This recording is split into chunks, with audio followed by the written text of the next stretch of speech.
Hi guys, in today's episode of Taylor Talks Trades, we've got a bit of a different one for you, where Sean Rollo from Rollo Developments tells us his whole story, all the highs, all the lows, everything in between. There's lots of lessons in this one. I hope you enjoy.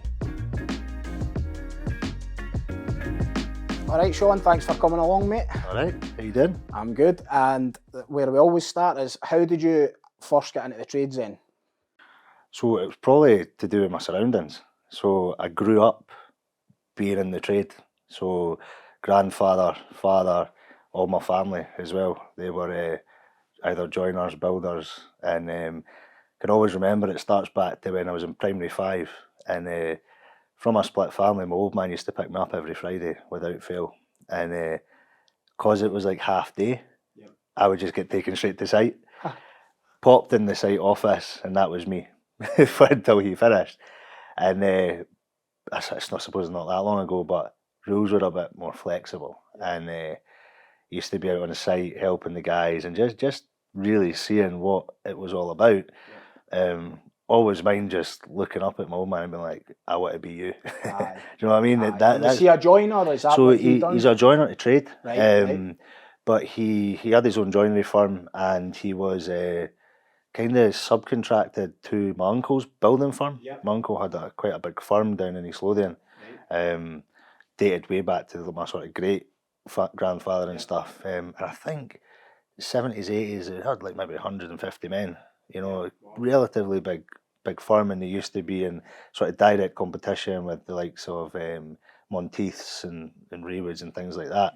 Done a lot of council work, so I think that Rollo's as such was run by predominantly the family members. So you had like the cousins were site managers, my old man was a site manager, my great uncle would run it, things like that. And I'm sure he was there for like 15, 20 years acting as site agent. And it was just seeing the whole building happening all the time, the different, you know what, the bit of the crack with the guys. See, when you were like a kid and you were going on to site and the guys they were probably bullying you, to be honest. You know what I mean? Like just proper like good crack, which you actually don't get anymore now because it's a wee bit more. It's too strict. Like so you're allowed to use the word snowflakes these days. But that was really it. And then as soon as I got to an age where I could work like 12, 13, it was out Saturday, Sunday. Like just my old man would be doing extensions, attics, renovations, all out with his main job. And I used to hate it and love it at the same time because you would be out earning money young, you would be learning, but then you'd lose your weekends, you know. But I just always knew he was an absolute grafter. He works with me now, which is quite nice, but we'll touch base on that. But that's what I grew up with, and I kind of knew before even getting to high school that I think I'm going to be a joiner. You know what I mean? It wasn't even DNA almost. it was. It's like, I think it's what you're brought up with. It has to be, because when you're around that, and I was always quite, I enjoyed making things. I enjoyed seeing the end result of something. Like, it gave you a bit of like, look, I've done that. So that was really it. Went to school naturally. CDT and all those sort of classes were my go-to. Wasn't really interested in anything else. Wasn't great at anything else. Average at best at most things. And that was kind of, I remember kind of school being quite quick. And then the last year, 15, we had to do a end of year assessment. We had to make something. Always my mates still slag me to this day on this because I've put so much effort into it. And I went down to a local workshop and got like nice tulip wood and probably like, check this geek. And they're all making like shelves for CDs and that, and I decided I was going to turn the legs for this table and make a chest table with a drawer with dovetails and everything like that. And it turned out great, straight ones, whatever. And I can mind me automatically thinking I was going to get a job with my dad. And he was like, nah, I don't think so. That's the easy route. It's relating a lot because as you're going along, like I'm remembering like not thought about it for years, but I went onto the sites with my dad. He'd done the concrete floors and all that, and same thing, split relationship. My mum and dad was separated. My dad would get us at the weekend.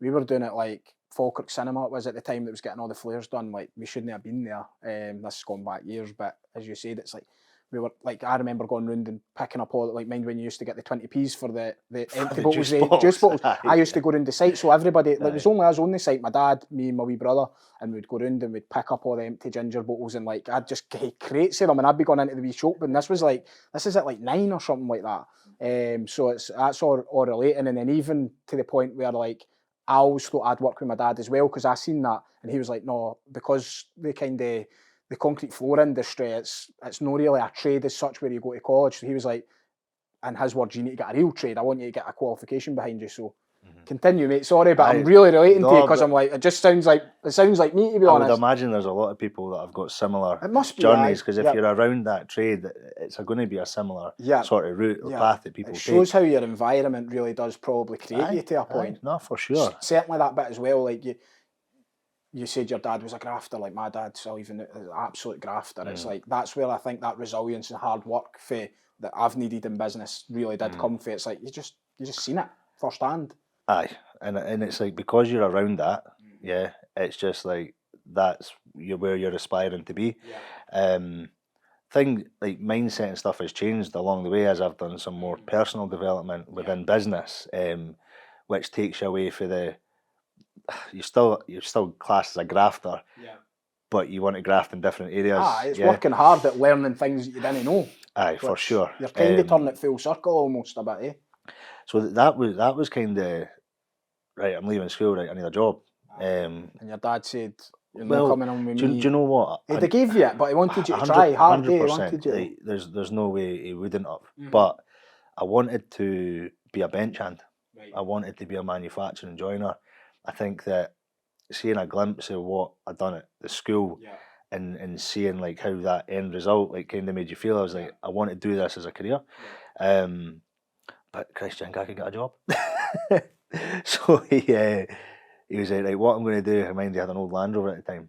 He says, we're going to get that table and I want you to write a list of every manufacturing workshop in Edinburgh, in Lothians, and we're going to go around them all. Now, we tried the guy that I got the wood from, company Coastcraft, which is funny because I ended up going back there to do my time, but they weren't taking on at the time. So, man, we spent a Friday. What kind of year was this, mate? Was this recession time or anything like that?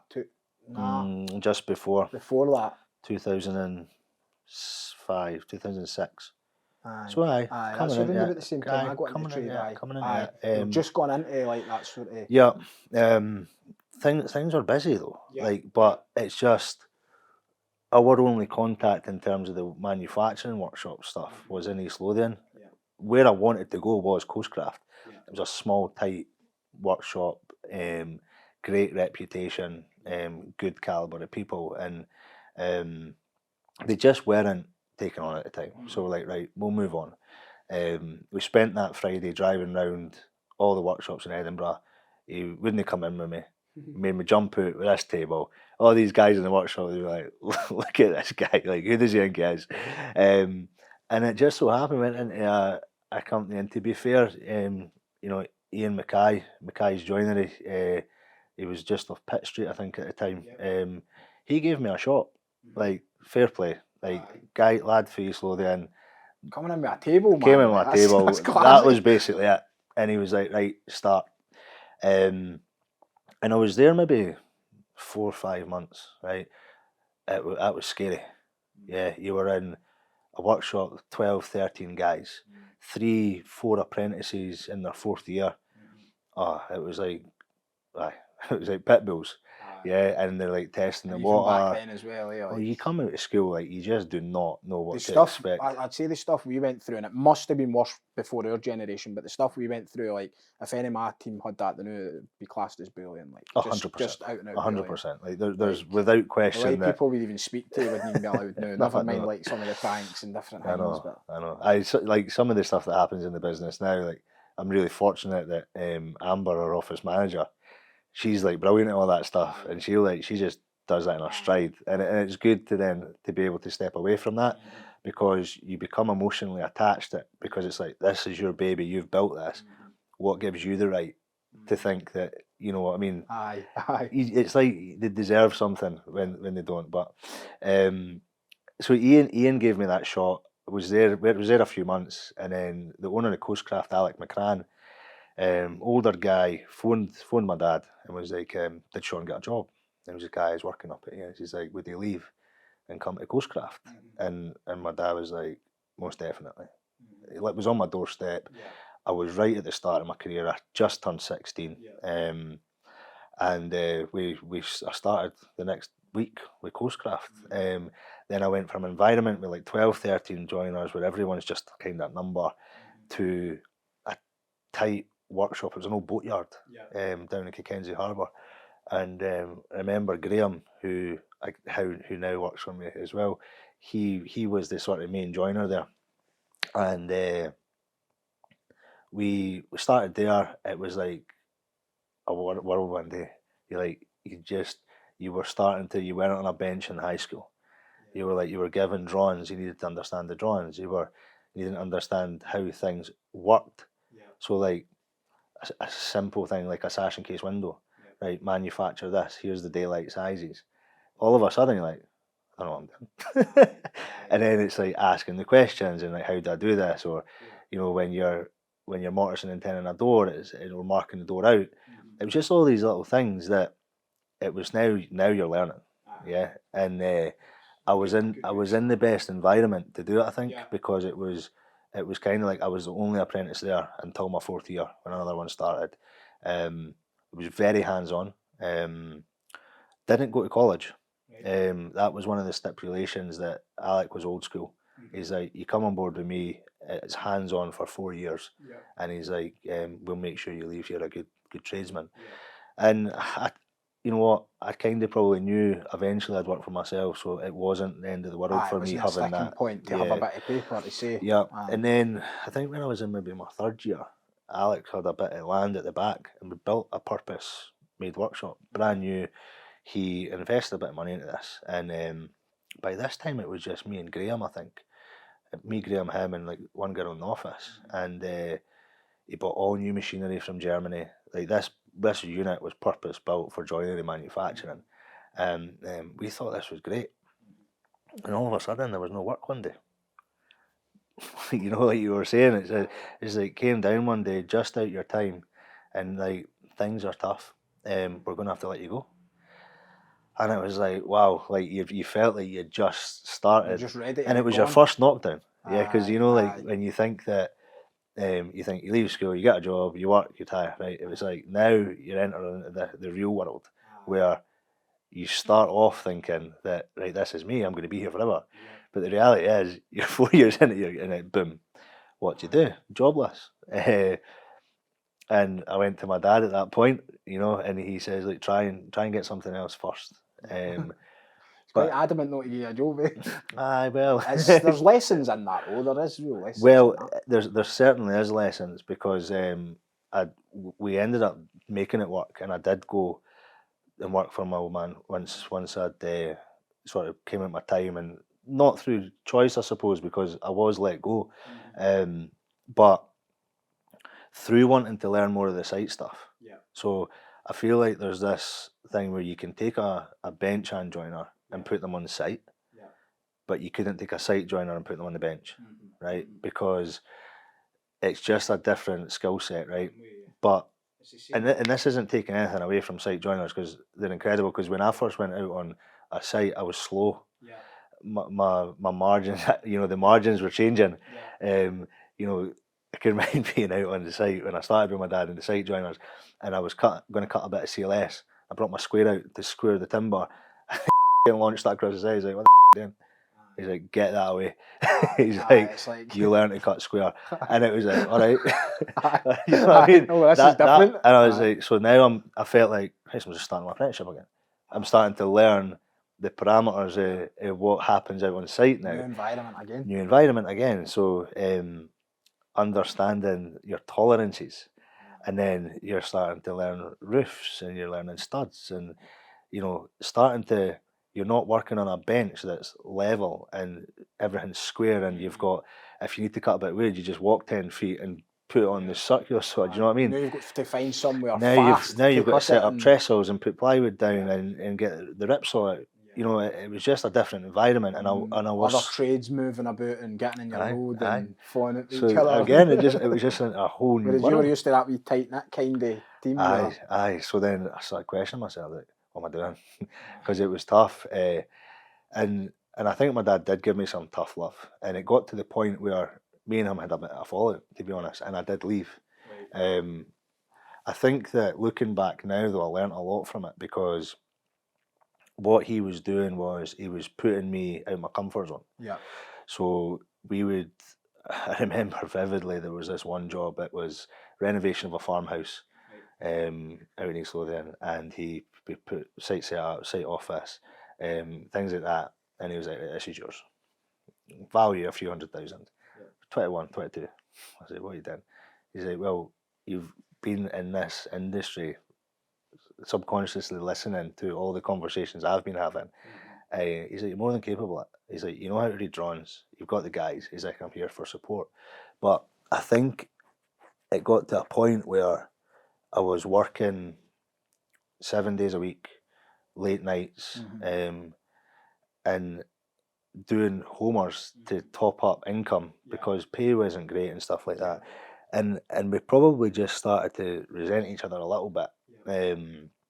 And we decided we got that job finished, and it was great. And I look back now and I think, thank you, because some of the stuff that I implement in my day-to-day life now resorts back to the stuff he taught me coming through the tough love.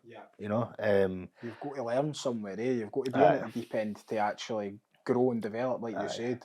So definitely can't fault him for that. You know, it's definitely a positive. I think as you get older, you realise that. So we went our separate ways for a bit, and then I decided to go into business. I didn't know what I was doing. Right, I was kind of limbo again. I don't know if any of us do know yet, but we'll just get on that we do. I decided to take a few weeks off, basically, because I was like, I didn't really take much holidays and stuff. And then one of my friends who Lee, he approached me. He's like, he had this sort of maintenance business and stuff, and he was doing stuff for letting agents, and he wanted to bring some trade experience into it, and maybe start doing slightly bigger jobs and room fit outs and that kind of stuff. So 2014, we decided to go 50-50 into that venture. And this was just at the start, before the next knockdown, where we thought we were invincible. Like, we thought we knew it all. We thought that nobody's going to stop us here. Like, we had the brand, we had the vehicles, we had all the visual stuff that everybody sees and thinks, wow, these boys are flying. But realistically, we were young, naive, didn't know the ins and outs of business enough. And we grew that substantially in 1 year, to the point where we probably burnt ourselves out, but we took on a relatively large job in an airport. I'm not going to say what one, but they didn't pay us. They didn't pay us, and that was it. You know, this year trajectory, and you're now head in your hands, like what are we going to do now? We were talking a lot of money. You know, we took on personal guarantees, personal debt to grow the business. We had staff, we had vehicles, and we're like, this isn't sustainable. We had just started a big job in Edinburgh for a developer who is now my mentor, and he kind of knew what was going on in the background, and he was like, we need to get that away. We basically had to liquidate the company, and that was tough. Me and Lee never spoke for well over a year. You know, there was a lot of resentment there, just pressure, and it came down to financials. Me and Lee took on debt for 10 years, which is the first time I spoke about this, and nobody will know that that's been part of this journey. They only see all the good side now. They just see it now, how the stuff and is. I used to look at that as like, why did we do that? And like really resent it. And now sometimes when I'm making decisions in business, I look back at it and I'm like, that's the best thing that ever happened to me. Because it's like, it's so real. You've been there. You've had a failed business. You've had to take on personal debt. Nobody can tell you how that feels. And we felt it. Do you know what I mean? The pressure it put on your family, everything like that. It's going home at night and just like your wife speaking to you and you're like, nah, going to my bed, turn the light off. I'm not interested. And she put up with that for like, it was like probably over a period of 6 months to a year where it was like really like, what are you going to do now? But credit to Alex, who's now my mentor. He was our client at that development on Dublin Street in Edinburgh. And we were turning it was kind of derelict building into a business club. And he knew what was going on. He seen me sort of working 6 in the morning till 6 at night. Ashley actually worked on St Andrew's Square at the time in an RBS. She'd come down when she finished her shift at the bank to labour to me because I couldn't afford to labour. So she would sweep the floors, you know what I mean? And Alex seen this. Alex seen this, and I mind this so vividly. He came over one day, a bit of paper. It was basically a contract. He was like, here's a contract. Basically, I want you to be my site manager. I want you to complete this project for the next 6 months. This is what I'll pay you, very generously. And I'll set you up an office in Albany Street and I'll help you get you back on your feet. Boom, lifeline, there again. And it was a bit of a whirlwind because it's like, it happened so quick. You know, you just think, like, 10 minutes ago I was starting my apprenticeship. Now we've got a failed business with 10 years of debt. How did that happen? Through poor decisions. And now you look back and you're like, I can see why it happened. It's obvious in hindsight, but you didn't know what you didn't know at the time. And even now there'll be things that we're just not aware that we didn't know them yet. No, definitely not. It's definitely made me more resilient, you know. It's just an experience. It's just an experience that happened, but it is a big part of how this journey's played out. And there was one guy, Stuart Davies, he stuck by me through that whole period because he was employed by the previous company. I couldn't afford to employ him. I didn't even have a company set up. So he went self-employed. I can remember he was getting paid like £8.50, £9. Now he came to us, the previous company wasn't a joiner to trade, but worked with me for 4 years and now is. But I remember he went self-employed. He went on a reduced rate. He went and bought his own van. He drove from Dunbar to the centre of Edinburgh every day back. We'd work 12, 13 hours a day. Never complained. You know what I mean? And testament to him. Now he's our contracts manager. No surprise though, eh? So like he's been on the journey as well. So it's a big credit to him for what he's done as well. But I think that we always used to say to each other like I'll work out one day. Now we say to each other and say, now we've just got bigger headaches. But he's a good lad, and eventually once we'd got back on our feet, we just set up Sean Rollo Joinery Limited. And that's how this started. And a lot of people that knew the family name and me around Edinburgh and things just got busy. Like we got work fast. And then it went from just being joinery to, can you organise the electrics? Can you organise the plumbing? Or where'd you get your flooring? We're actually acting more like a main contractor than a subcontractor. And one of the mistakes that I'd made previously was, if you're acting as a subcontractor, you've got more risk there because there's more moving parts that you then have to take responsibility for when it might be nothing to do with you. So, and was that a subcontractor? Like, we use subcontracting onto the airport in that instance? Is that, see, when before, is that kind of in a roundabout way? Not exactly, but the way that it was structured was there was a lot of moving parts. Clients down south, just completely out with our realm. So now it's like you can control the controllables as such because you own like main contract now. Yeah, exactly. And Makes sense. We rebranded from Sean Rollo Joinery to Rollo Developments Actually, probably a year or two in, to be honest. It didn't take long. And it was just kind of being more relative to who we were. Not just a one-man band as such. It's Aye, now getting yeah. like we did the same with Taylor Roofs. It was J Taylor Roofing Services to, well, it still is J Taylor Roofing Services Limited, but the trading name is Taylor Roofs, because it is Taylor Roofs. It's not just Jamie Taylor Roofing, you know. And Aye, it's, exactly. so I relate. Totally There's a lot to relate to that. Do you know what I mean? Aye. It's very, very similar. Yeah. And when we rebranded, it was like, I'm going to call it a half-arsed rebrand, right? We kind of kept the same logos and stuff, and we just kind of dropped the Sean, and you know what I mean. We just kind of made it like the same because money was tight. Like, it wasn't. There's no marketing budgets at that point. It's just like, let's make it look a wee bit better. Exactly, and then so we kept, like, we were bright green writing. We were very out there. We had tigers on the back of our van, and it just wasn't who we were. But waiting on Mike Tyson getting out the van or something something like part that. of the journey. The tiger was holding an iPad with like all the services that we'd done, and I just find it funny now. Like, you should bring it back. We had as like a special feature. What was it? We had a wee car, and on the bonnet was this old woman, like really wrinkly faced, and it said "in need of a renovation." Oh man! Like, how bad is that? like I look back and I'm thinking, and then on the back of that car there was a frog, like lying sunbathing or something.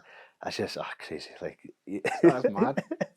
So compared to what we are now, like quite clean cut, sleek brand. Yeah. That's all lessons though, eh? Like the way that you're running your business now, main contractor, like the Rollo brand, it looks really good. Looks really corporate actually. It's black and white predominantly, isn't it? And it's like you see that, it's like that, like the thing that I'm hearing through it as you're speaking, mate. It's like you learn for the mistake and then you correct it and you just keep going forward. Like a lot of lessons in that, to be honest, mate. Huge amount of lessons. And then when we rebranded, it was like the jobs that came across were bigger. Yep. It wasn't like getting a phone call. Because there wasn't a frog on the back of the motor. Well, no, at this point there was still. It was still Rollo Developments, but it was just we were marketing to a bigger audience. Yeah. So at this time, couldn't afford QSs, had to still be on the tools. Yeah. So I had a desk under my stair in my living room, and it used to be coming home at 8 o'clock at night. Ashley would put my tea down for me, you know, and I'd work there till 2, 3 in the morning. So it was you that invented working for him then? Oh, well, it sounds like it. I thought that only came about at COVID, but it turns out you were doing it long before that. I was doing it long before, but you couldn't escape it, right? So there was like a point where I says, I can't work under my stair. I couldn't afford the office, anything like that. So I built one in my garden, like you know, all these fancy office pods that everyone's got now. So I built one of them. You definitely did start a couple of trends back years then. ago, and I can mind I used to have to take my lead out because the Wi-Fi didn't work, plug it in, and it was actually a nice wee office pod. And I can mind countless nights being there till 3 in the morning, up at 6, starting again. Yeah. And this was on repeat for a good couple of years, where me and Stuart just grafted. Yeah. We literally heads down. I done the price in, I got the work in. We got a labourer eventually, and we just kind of built that up. And it was a good part of the journey because it got me when I was on the tools and I went off the tools thinking this journey is easy, to having to go back to the roots to make it work. Yeah. And if I wasn't willing to do that, it was like, what are you going to do? I knew I didn't want to work for somebody. Like, I knew it wasn't out of ego or like, I'm too good to work for someone. That's not the case. It was more, I had a passion for the business side of it, but I realised after that I needed to learn more on how to do it. Do you even consider coming back? I think I just take my hat off to you, to be honest. I do. I think a lot of people listening will just be like, how do you get up for that? Because I've been close to that point. Like, thankfully we've no liquidated as such, but I've been there. Like, I told you the story about when, like, I came in one Friday and I was spinning all the plates and trying to make everything work, and I just came in and I was like, we've no work on Monday. We had 16 men, and I was just like, see, like when you were telling me that story there about how it all went down, like, I just got that feeling back in my belly, because I was the same. I was like, had tears in my eyes. It was great. And we did a talk with our team last week with Mental Health Awareness Week, and I told them that story, and I said, this is what, like, where mental health can take you and stuff like that. I was trying to give them a relatable story, and I shared that one with them. But I was literally the loneliest place in the world. Like, I was stood there in tears. Everybody had went home, 5 o'clock finished, they were away, and I was just there so lonely. And the reality is, I didn't want to face my wife and kids, because to me I'd failed. And at that point I didn't see how it was going to work. But we ended up, I worked that full weekend. We had like loads of jobs that we'd quoted and stuff like that, and I just basically done like unlimited like follow-up calls, and we got enough in. At the time the wage bill was probably like $5,000 a week. We landed like a 10 grand job that weekend that was like, really would have been a 2-man job, but like there was 16 men, like, and the person was desperate and they needed it, and to be honest they were getting a deal, because I'd discounted it to that, and I was like, if you've got 10 grand that will do, aye. And it was like, I was like, that's 2 weeks to survive on. At that point I'd never sacked anybody, mate. I didn't have a backbone. I was a harmoniser. I'd never came across. I just always went. Everything was always my fault. Somebody messed something up. That was my fault. Somebody didn't turn up. That was my fault. I should have been more clear with them. All this stuff. So like literally at that point, like I was just taking all the blame, and I kept everybody on. Like the 16 men that were there, the folk in the office, and we just rode the storm. And we probably lost a good 30 odd grand or something like that. We were like week to week we were in the overdraft. Literally, like, we were rolling VAT payments and stuff. Like at that stage it was like we were phoning the VAT to say, if we pay you, we're out the game. So, you know, that's what it sometimes takes. But I believed as well, that same way as you, it was like when you and Stuart, one day it will get better. Aye. No, it is probably better. Like, they've still got these same problems, but there's money in the bank. There's a wee bit of a cushion at times. It's a bit easier. The problems, they still exist, but it's just on a bigger scale. But like, we've probably became stronger through that as well. But I definitely relating to be honest, if there's any male trades business owner that hasn't had a cry, they're lying. Aye, they must be. They are. Or it's on its way. Aye. We've not got there yet. Like, just admit it, because sometimes you just think, how do we keep going? You know, and so I think that's the reality. But obviously people don't talk about that, especially guys. I know, and that's the thing. It's like it's music to my ears hearing you saying that, to be honest, mate. Because for one, I'm like, I feel better, because I'm like, sorry, but I'm like that is bad, and I'm like, and I know what it feels like to be there. And to be honest, like, everybody's your pal when it's all going good. Everybody's your pal. Like, they're all like, what? Like, when it really gets down to that point, you find out who's actually there. So it's pretty good. And then Stuart's obviously had his kind of rewards in a sense for it, like, getting the contracts manager. Stuart is he's some man. Like, he treats the business like it's his. You know, don't get me wrong, me and Stuart have had our ups and downs, and of course because he's a friend as well. Sometimes when there's business decisions or we need to have a hard conversation, it's difficult for me. It's difficult. You know, my old man's on the books with us now, and Graham, who I'd done my time with. The shipyard, well, not the shipyard, but the Coastcraft. So Graham's now my workshop manager for the Timbex Creation division of the business. Interesting, eh? It is. So it's weird how it's all went out. So we had a bit of like that comeback. Then we had the rebrand into the more corporate colours and things like that. We knew our market. If somebody said to us 8 years ago, like, what is it you do? Like, oh, we do a bit of joinery, we do a bit of this. Now we're clear. Like, we work in the residential market, and we do high-end extensions, renovations, and that's pretty much it. We don't deviate. Like, we have a certain value of a project that we take on now. We've got qualifying leads that, like yourself, you know, we reached out to you guys because I'm desperate to work with you, but it didn't work, and that's we great. did the same back to you, and Exactly. you said you only main contract, Exactly. and the thing is, like, we've known each other for a wee while, and probably to a point, like, we're probably mates at a distance, and we've picked up the phone on a few occasions, and it's like we want to work together, but you like, even with that, like, the two of us are comfortable with each other. If the business needs can't meet, then just didn't do it. And it's like, we've both learnt our lessons for that. That's the thing. And it's like, I'm sure one day we'll find a way, but we will. And I think that it's knowing your market, because we have deviated, and do you know what? We felt guilty of it last year because of COVID.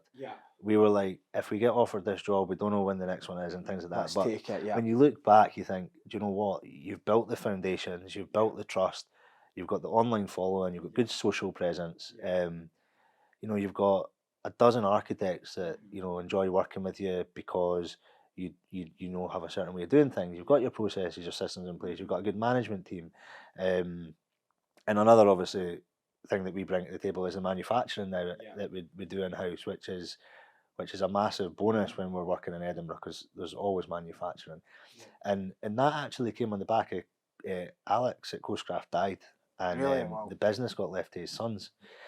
They kept it going for a few years, but it was just Graham. And Graham phoned me one day. He's like, "I've been made redundant after 21 years, I think he was there." And this time I never had that premises, everything like that. And I said to him, I says, "What are you going to do?" He said, "I don't know." He's like, he's the same age as my dad. He's like, "I don't want to go and work for anyone else." I said, "Would you work for me?" And he says, "Well, if you get the workshop and you match my salary," and he's like, "we can get it set up." He's like, "I'm in." I was like, "Right, let's set up the separate division. You workshop manager." And we went into Coastcraft, approached the sons, and purchased all the machinery that I served my time on. After all those years, they gave us a deal. They knew I worked for their dad, and we put everything in the workshop we bought. And at that week, we viewed this premises at Dalkeith. It was just purely advertised on Gumtree. When I say poorly, it was a good advert, but it wasn't getting It out wasn't there overly to the marketed, masses. aye. It was a bit of almost like an off-market deal, but kind of. There wasn't a number on the advert. I was like Yeah. messaging Isla, who's my landlord now, great landlord, couldn't ask for any better. And she got back to me. She says, "A lot of interest." She's like, "But come and give me a sort of proposal, what you're looking for and stuff." Me and Graham viewed it. We were the first to view it because it was predominantly workshop space. But what came with it was a 7,000 square foot builder's yard, parking space for 10 cars, 3,500 square foot office and workshop in a listed watermill that needed renovated. We were like, this has got our brand all over it. So we told Isla that we wanted it, and we got talking about it. It's Isla Monteith. So her family had Monteiths the builders, who were in direct competition with Rollos many years ago. So another story, and it was it just fell into place. And Isla gave us 7 months rent free. We invested a lot of money into this building, machinery, office fit out. We created the sort of client journey start. I've seen it kind the of video process. of it, but like I can only imagine how good it is in the flesh. Like, so it's what we're trying to get away from is like how a homeowner accesses a main contractor is very difficult. Who do they trust? Like, do they get 2 quotes? Do they get 10 quotes? Like, where do they start if they've not got a real relationship with a builder or an architect? It's quite a scary and daunting task for them to access a builder. So we're like, let's create a bit of a customer journey. Let's not just make it an office. Let's make it a place where a client can come. It's got a residential feel to it. We've got kitchen display. We've got samples, quartz.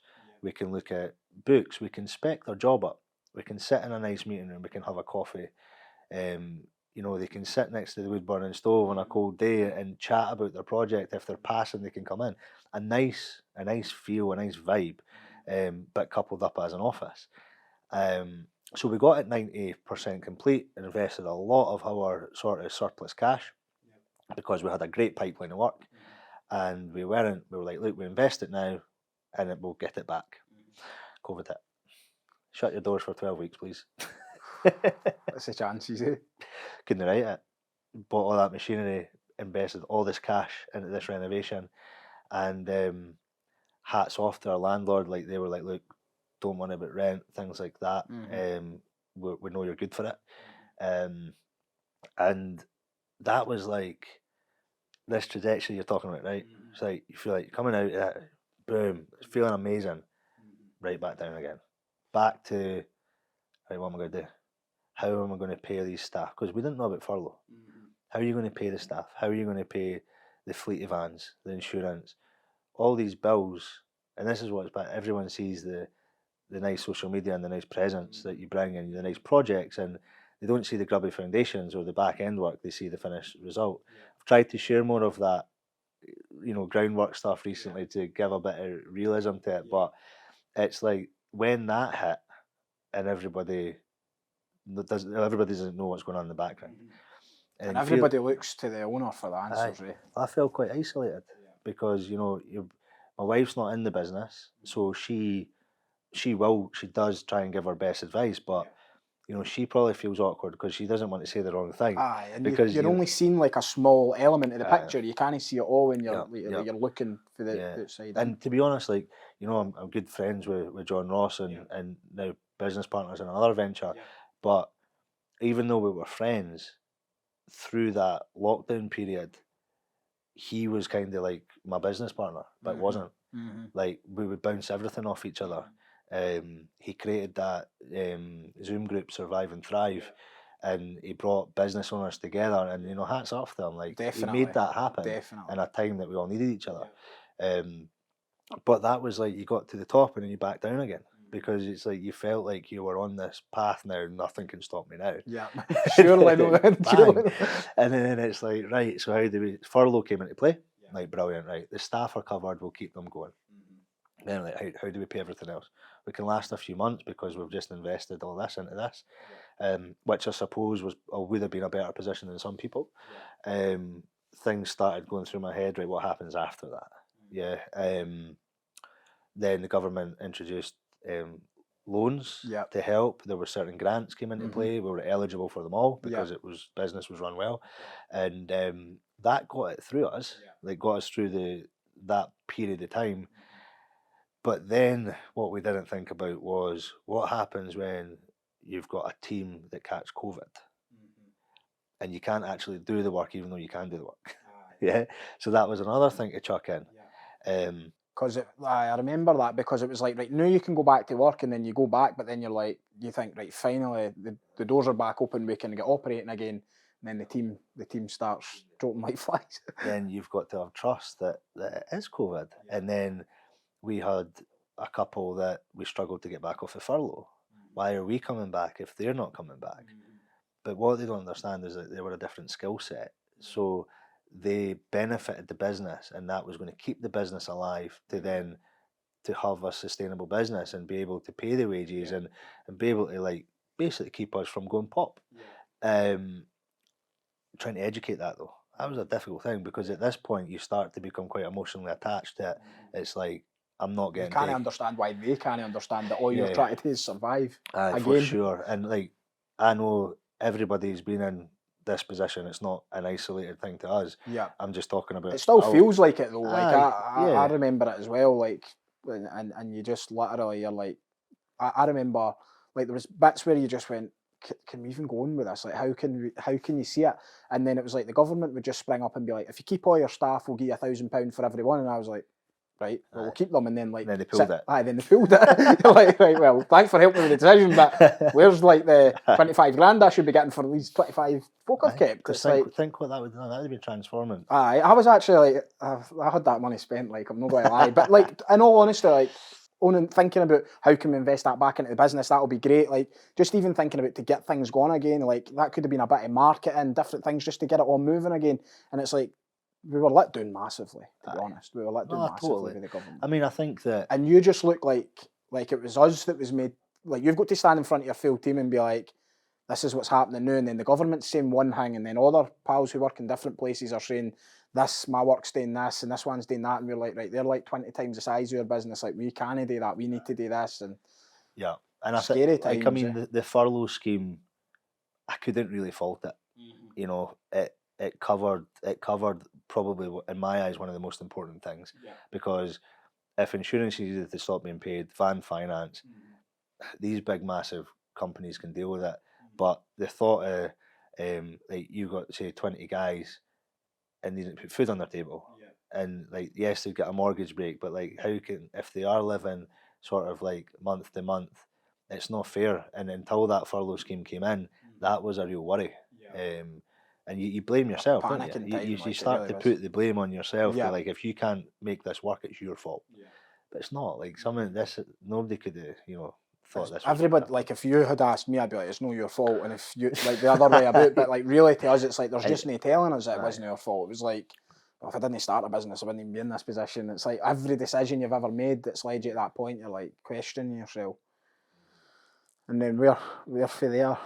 So we started to pivot and started to alter internal processes because we started to get a crazy influx of inquiries, right? And we started to notice this probably halfway through the first year of COVID, where inquiries increased a lot, but we had no qualifying process in place.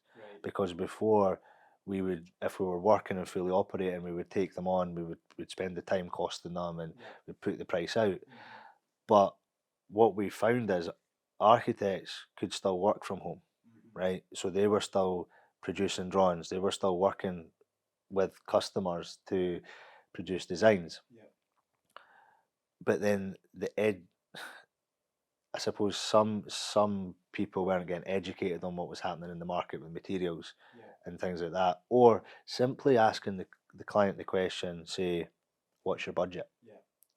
We had a lot of challenging jobs that came to us that the budgets didn't align with the design, but we weren't finding out until we had, say, invested £1,000 into costing it. So basically how it was working for us is we'll use an extension as an example. We would get a set of drawings sent to us saying, oh, we're looking for a cost for this. We would then pass this to our QS. QS would sort of charge us anything between £800 and £1,200 depending on the size. We would bear that cost, send it to the client. That was the process. And I remember vividly where we got 3 extensions in 1 week sent to us. We sent them to the QS. They gave us a bit of a deal. I think they were £1,000 each, or £3,000. Sent them all out, got them priced. We're like, brilliant. That's like 3 extensions going to come to us. Not one of the clients got back to us. Right. So then we reached out to get some feedback. Like, oh, what was issues? Was someone cheaper? Was someone dearer? Like, where were you at with it? They're like, oh, well, the price came in at 165,000 plus VAT. Our budget's 35. They shouldn't even been getting a price.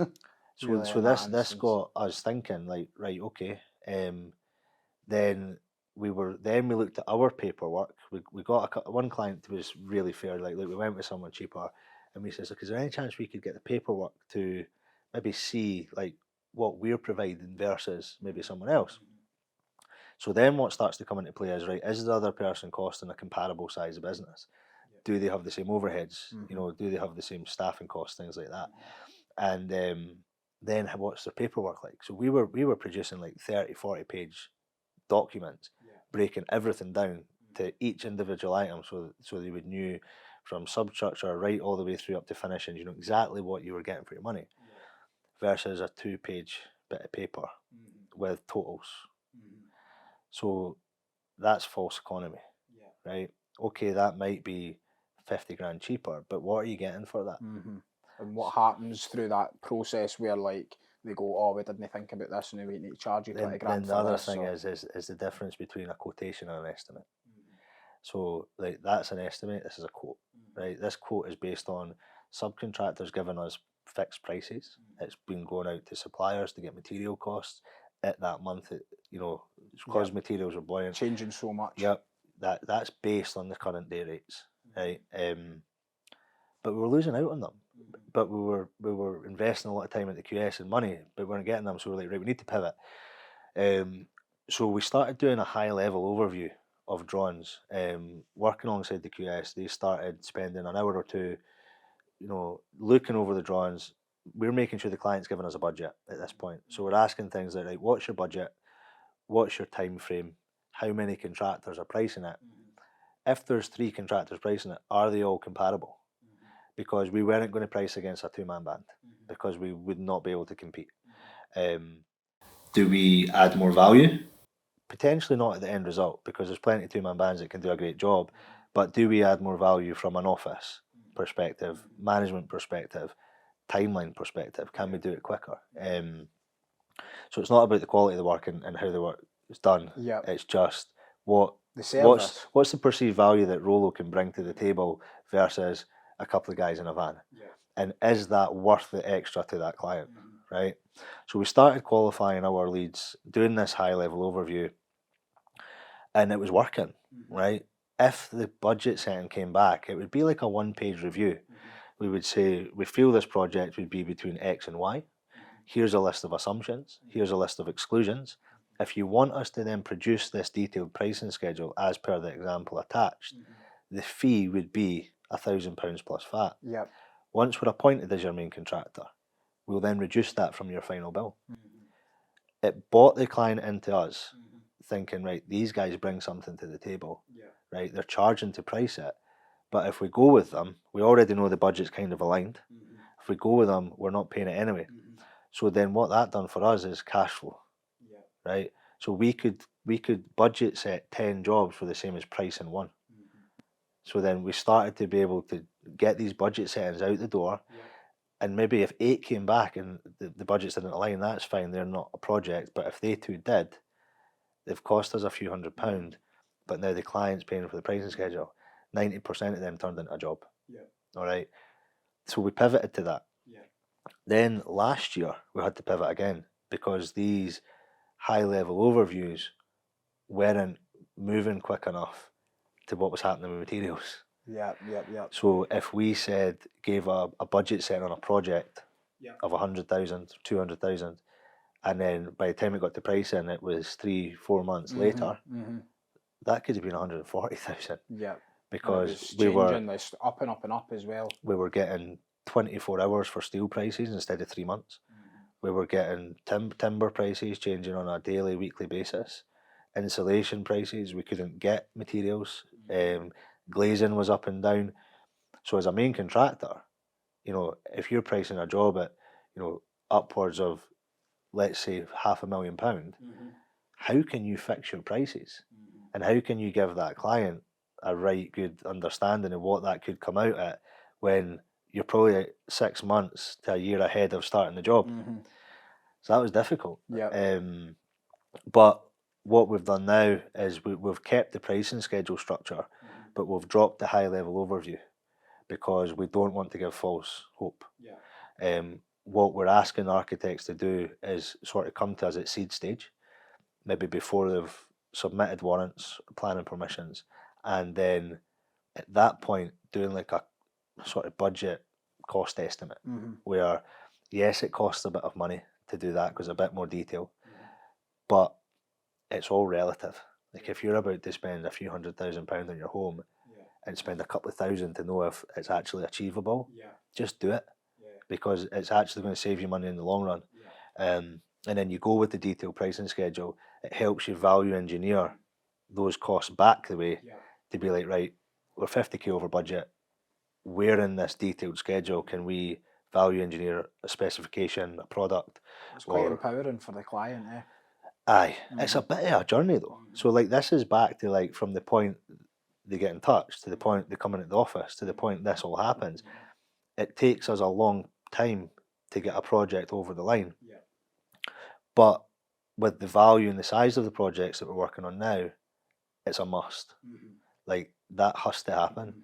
And if that process doesn't work for someone, we have to make the tough decision to say, look, unfortunately, it's not for us because we know it works. And it's back to what you were saying. You know what works for you just now, and this is what works for us just now. And that's kind of where we're at now. We've got a great pipeline of work. We've got a strong team. Don't get me wrong, we could do with another 10 joiners. Everybody's the same. Joinery is our core trade, joinery and building. We've got a great pool of subcontractors. Upwards of 100 subcontractors on our system now. All great guys. And we produce a nice job. And that's why, we're booking into next year, and that's why we've got good reputation, nice reviews, honest reviews. Actually, we had a review in Edinburgh Trusted Trader where there was like a 3-star, and this I took personally. I was, what's going on?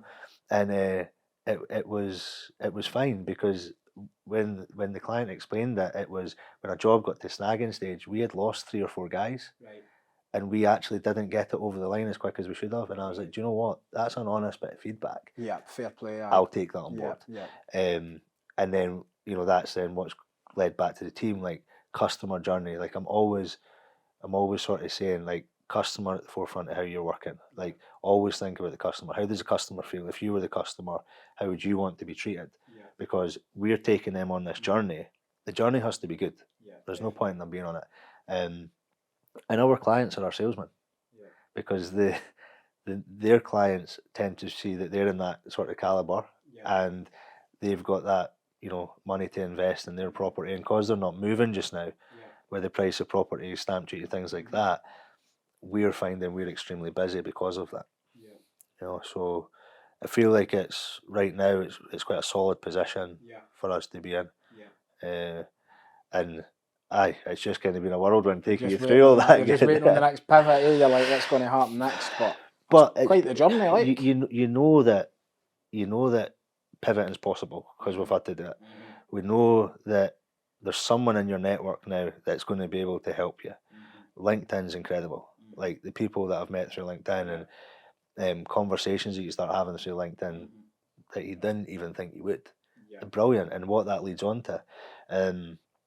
As I say, John's been a massive part of this journey for me, and I can always turn to him when there's some serious business decisions, and vice versa. I'd like to think he'd be the same. So I think it's been some journey, and now I hope that we can just get on this path, get our heads down for the next few years, and just get on with it. Yeah. And what do you think? So it's like there's probably, like I was speaking to other people in the podcast about this, but it almost feels as like we're going into this bit of a recession as such now. Like obviously, like just like it seems like your trajectory has been doing that, as is mine as well. But it's like, are we going to need to pivot again? What's going to happen now? Like, is this just like, let's just see and we just go again kind of? Because there's a shortage as well, eh? There's a skills shortage as well. So there's like a couple of bits at play now. There is. I can't see it slowing down soon. I'm not going to say that's going to change in 5 years, but with the conversations that I'm having with architects and what the pipeline of work looks like for us, there's no change. There's the pipeline's there now into next year for you anyway. The pipeline's there. I think that one thing that will really benefit trade owners is transparency. So, like, if a client can get a saving, create it. If something then becomes more expensive, demonstrate why. This is why it's more expensive. As soon as Russia and Ukraine war, steel through the roof, it went up £80 a tonne overnight. That's black and white. That's news. The client can't say, "No, do you know what? You're pulling the wool over my eyes." It's not the case. Like this is in the building game. It's very black and white because you're producing something that you can see. As a service, you can see, and you can produce costs and that. So I think that if the transparency is there with customers, and when you're pricing it, it's really well caveated. So like you've got, if there's areas that you know are buoyant, you make sure that the client knows that, and you can demonstrate that with potentially more quotations. You can demonstrate that by, you know, speaking to suppliers and getting them to provide more information from their suppliers, and then also giving options, equal and approved. You know, is there a cheaper product out there? Is it more readily available? And I think that if trade owners do that, they're going to keep that reputation going, and everybody needs tradesmen.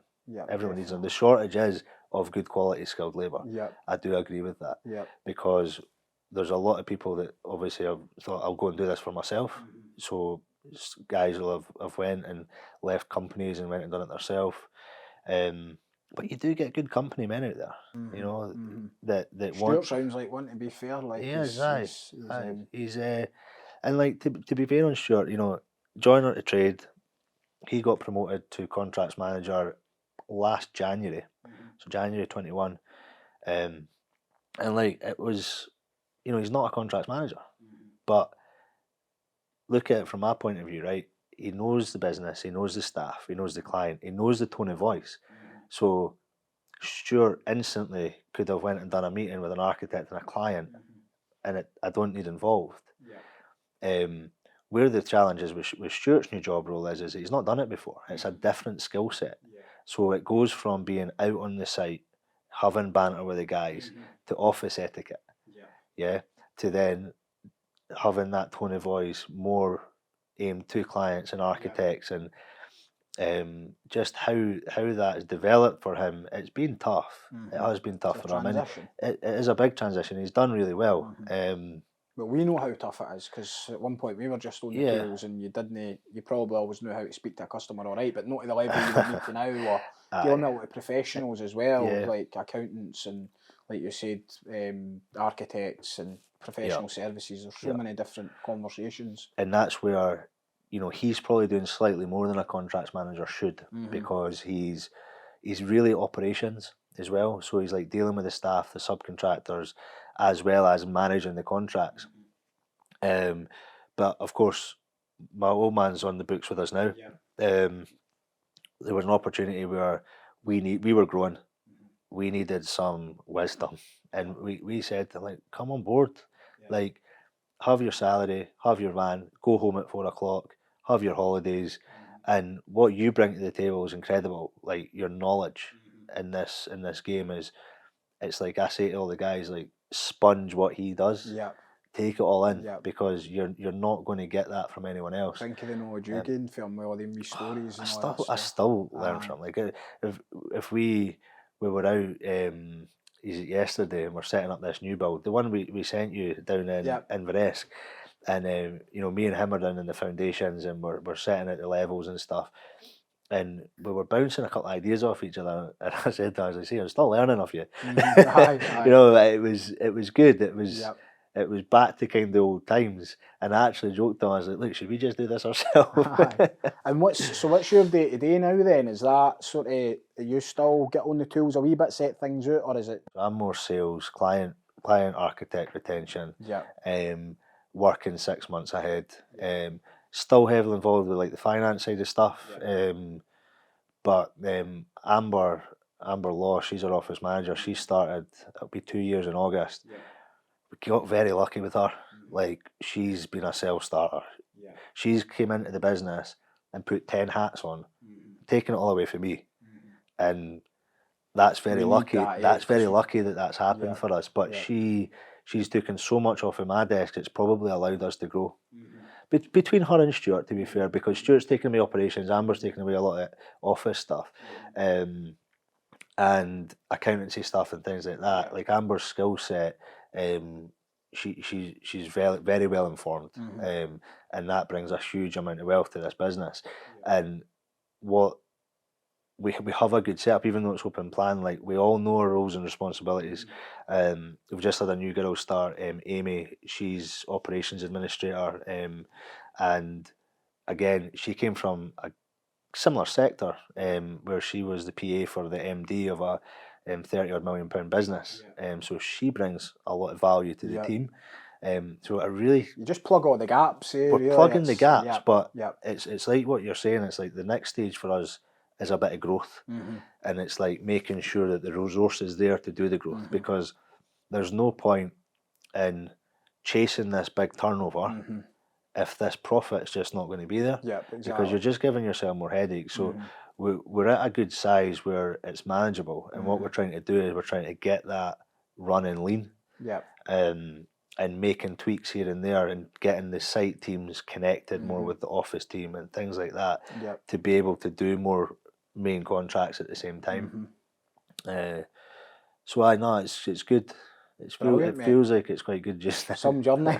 If there's any more big dips, we'll get you in next year. I might be in for a job. Hopefully it's an upward trajectory for here though, mate. But really appreciate you coming on, and there's a hell of a amount of lessons in that. So all the best for the future of Rollo Developments, mate. Thank you.